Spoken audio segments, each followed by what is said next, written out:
Hey folks, Craig Danger, vinyl record player. Ho! Here today to talk about 5 must-have underrated LPs from 1968.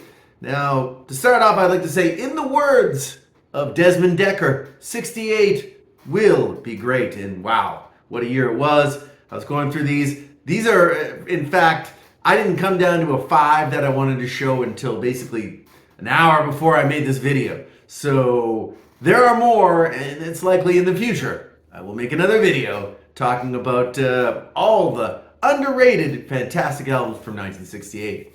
But in the meantime, I would stress that even though I'm Craig Danger, I do think about safety for my viewers. So please, as always, buckle up.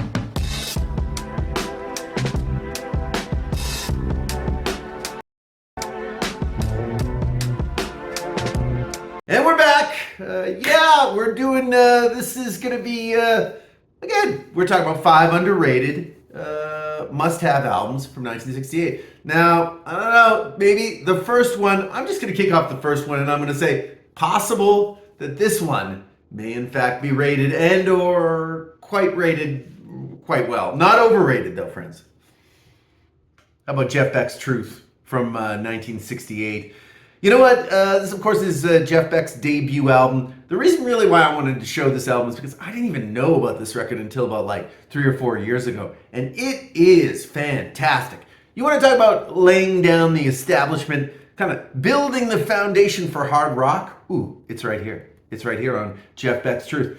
I'm going to go ahead and say that this might be Jeff Beck's best album, in my opinion. Although, to be fair, I'm not a big jazz fusion guy. I also don't love guitarists who do a lot of instrumental work, which is frankly often what Jeff Beck kind of made his name as. But you know what? Here he is a rippin'. Basically, had just left the Yardbirds, recorded a couple of solo singles. He brings together his group that would specifically be on this album, and I believe possibly on one more album. But wow. Rod Stewart kind of making his debut on this particular one. Fantastic vocals. Ron Wood also playing bass on this particular one. They, of course, Ron Wood and Rod Stewart, would go on to be in the Faces. But wow, great album. Also, this is a bit of a star-studded affair, I have to say. I mean, we're talking about John Paul Jones is on this.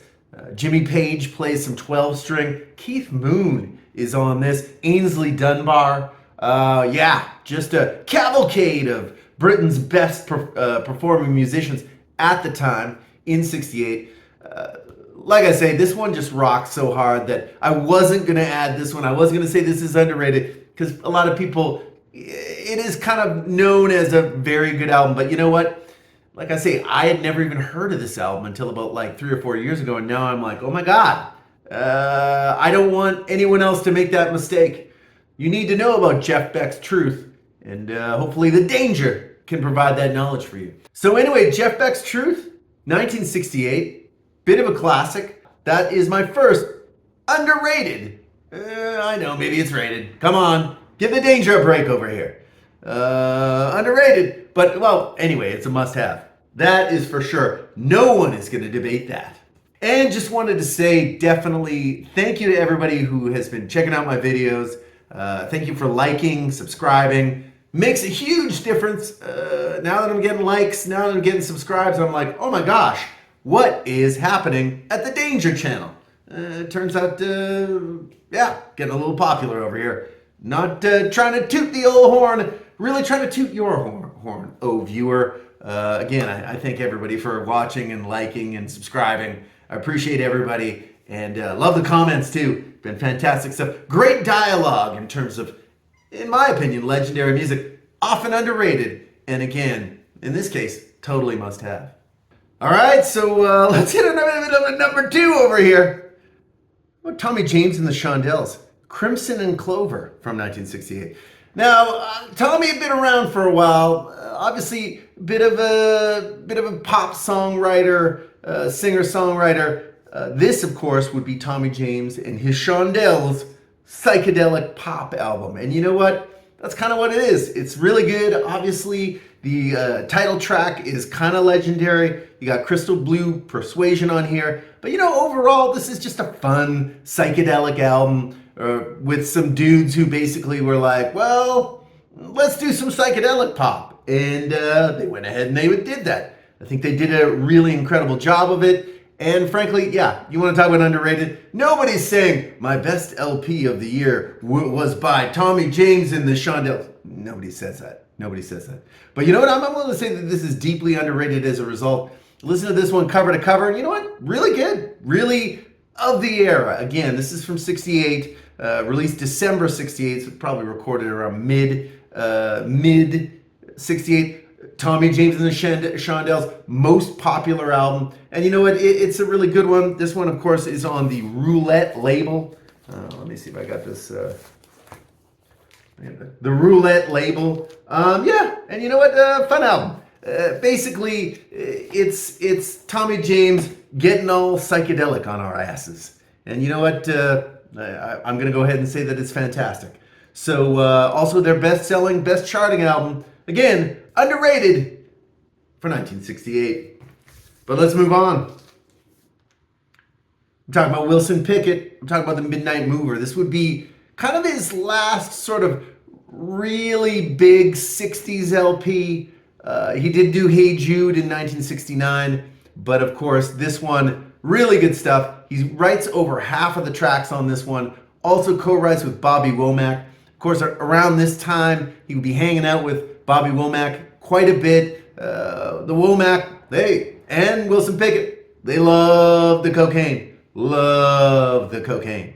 So basically, recorded this album, really fantastic. There's also a song called Deborah on this one. It was recorded in Italian. Turned out that Wilson actually won the runners-up at the 1968 Italian San Remo Song Contest. So, I mean, okay.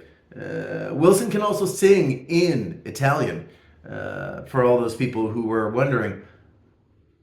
This Wilson Pickett guy, but does he sing in other languages? Because I know a lot of you were wondering that. At any rate, Wilson Pickett, The Midnight Mover, all over. This is basically a cover-to-cover great soul album, produced by the legendary Tom Dowd. And you know what? Wilson sounds fantastic. Again, writes half of the songs on this album, including the title track, which was really kind of one of his last really bigger hits. But you know what? Really good one. I got this one relatively cheap. This is actually still available in the bin sometime. This is obviously this is on the Atlantic label here. Really, really good album. And frankly, definitely worth a pickup. He also released another album this year. I believe it was I'm in Love. Not 100%. But anyway, that's the album that usually gets the plaudits that everyone's like, oh, you got to buy that one. No, buy this one. Buy this one. And you know what? Like I say, you can find this one in the bin still. Maybe not your under 5, but you're definitely picking this up for 10 all day and all night. Unless, again, things are changing. I'm noticing even my local record stores, those prices, they going higher, not lower.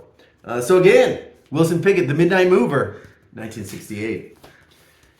This one, sometimes I'm going to say that it's relatively unrated or underrated. Some people say that it's rated. I think this is, frankly, one of the best of Lee Hazelwood's work. Really beautiful production, really heavy sort of string production. But again, as 68 goes, very psychedelic.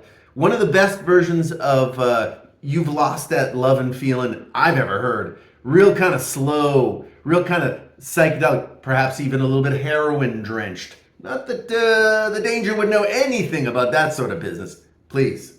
But you know what? Great song. Some Velvet Morning is on this one. Also a classic. But all over this one, this is all very good. Sundown, Sundown, Jackson, Elusive Dreams. This is a really, really good album, and it's kind of fun. It's really kind of, I've seen many a video in the vinyl community where some folks are saying, yeah, oh, it's great, it's the best, and other folks are saying, it's trash. I don't know, it's such an overrated, I do not understand. I think it's actually very fantastic. Nancy and Lee, their debut, they would do actually two more albums, one in, I believe, 71, 72, and another one in the early 2000s, just before, unfortunately, Lee passed away from renal cancer. Never good, but you know, we all gotta go sometime. Lee was born in 1929, so he'd lived some years by then. But again, Nancy and Lee, you can find this one a lot. There actually was a recent reissue by, I think it was Light in the Attic, and really good sort of remastering, I think, on that one. But you know what? This one is fine. And you can find this all day and all night in almost every record store. A lot of people bought this record. Not a lot of people kept it. And you know what? That was foolish, because it's not only a must-have, it's also underrated. And yeah, let's close it out here with, here's one that we don't see very often, let's be honest. We're talking about James Carr, A Man Needs a Woman, his second LP from 1968 on the Gold Wax label. You know what? This is it's a really, really good album by a really, really good singer. In fact, had he not been affected, the gentleman had bipolar sort of disorder, and as a result, a lot of problems. There were issues with his stage presence, and certainly, again, when you're suffering from either depression or mania, you're not going to be the best artist in the world. It just is what it is. And unfortunately, after this album, didn't really do much until about the 90s, and he recorded a comeback album. This one, of course, has the title track, but it also has, of course, James's fantastic, legendary sort of jam, his biggest hit, The Dark End of the Street. Wow, really, really great stuff. I used to think probably the seminal version of The Dark End of the Street. However, then I heard Aretha's version from 1970s, This Girl's in Love with You. Now I'm kind of, it's a battle, let's just say. Both versions are fantastic, but again, James Carr, super underrated singer in general. I would have said, I continue to say that he could have been, again, had it not been for a relatively difficult mental illness, definitely could have been sort of the heir apparent to Otis Redding, particularly in terms of his ballad work, which is always impressive, very fantastic. A lot of feeling coming from this gentleman, and wow, it's a really good record. So James Carr, A Man Needs a Woman, definitely underrated, but also must have. Easy to collect his discography. He has 2 albums and then the one in the 90s, which I haven't heard. Maybe it's good, but it's also the 90s, and hard to say. Anyway, thank you for sticking around. Like, subscribe. Very much thankful for everybody who is watching. If you're still watching, thank you. Appreciate you. I hope this video, I hope, yeah, you get to listen to some of these records. Fantastic stuff. So in the meantime, what I will say to you is I will see you on the next one.